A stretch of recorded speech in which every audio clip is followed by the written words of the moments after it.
Türkmenistanda koronavirusa yoluyanların ve ondan helak bolyanların sany görnetin köpelýär. Ýurdun dürli künjeginde keselhanalar ve etraplar karantina yapylýar. Aşgabatda nätaglardan dolan keselhanalar syrkowlaryň köpüsini kabul etmekden ýüze örýär. Bu habarlaryň arasynda Lewapda virusa yoluganlaryň saglyk bejergisinde oňy netije berýändigi aýdylýan dermanlar gytalýar. Döwlet dermanhanalarynda tapdyrmaýan bu dermanlar Garabadarda adaty bahasyndan tas 10 esse gymmada satylýar. Bu ýagdaýlar barada Adatlyk radiosynyň Aşgabatdaky we Lewapdaky habarçylary maglumat berýärler. Paýtagtdaky habarçymyz şu günler Aşgabatyň bulan bujorlukdadygyny aýdyp, şäheriň tas ähli keselhanalarynyň näsaglardan doldugyny we ölýänleriň hem köpdigini belleýär. Ozalky Gyzyl Haç keselhanasynda hassalary geçelgelerde yerleşdirýärler. Köp näsaglar hassahana kabul edilmän, olara öýlerinde bejergi almak maslahat berilýär diýip Aşgabatly ýaşaýjylaryň biri 19 awgustda habarçymyza gürrüň berdi.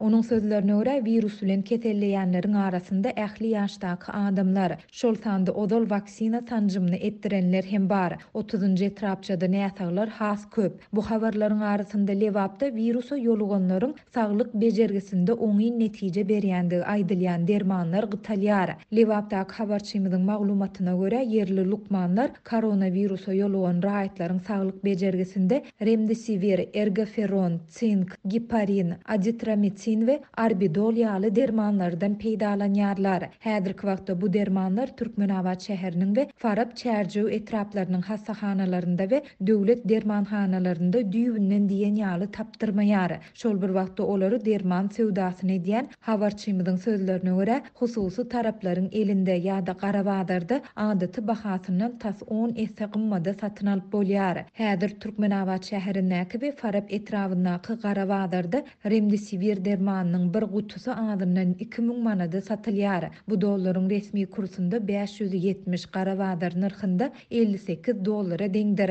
Virusa garşy ergoferon we arbidol dermanlary hem adyndan 500 manatdan bahalanýar. Bu derman gytçylygy we gymmatçylygy agyr ykdysady krizis sebäpli onsuz hem garyplaşan maşallaryň koronavirusy ýeňmegine hassa böwet bolýar diýip efirde atlandyrylmasyzlygyny soran Farably ýaşaýjy 19 awgustda habarçymyza gürrüň berdi. Bellesek bu dermanlaryň koronavirusa garşy saglyk bejergisinde oňy netije berýändigini tasdikleýän ýa-da subut etýän ilmi iş göze ilmeýär. Adatlyk ýokarda beýan edilenler barada değişli sewitleriň häkimliklerinden, ýurdun saglygy saklaýyş we derman senaty ministrliginden, döwlet arassaçylyk we keselleriň ýaýramagyna garşy göreşmek gullugundan goşmaça maglumat alyp bilmedi. Iýun aýynda Türkmenistanda virus bilen keselleýänler we ölýänler görnetin köpelip başlady.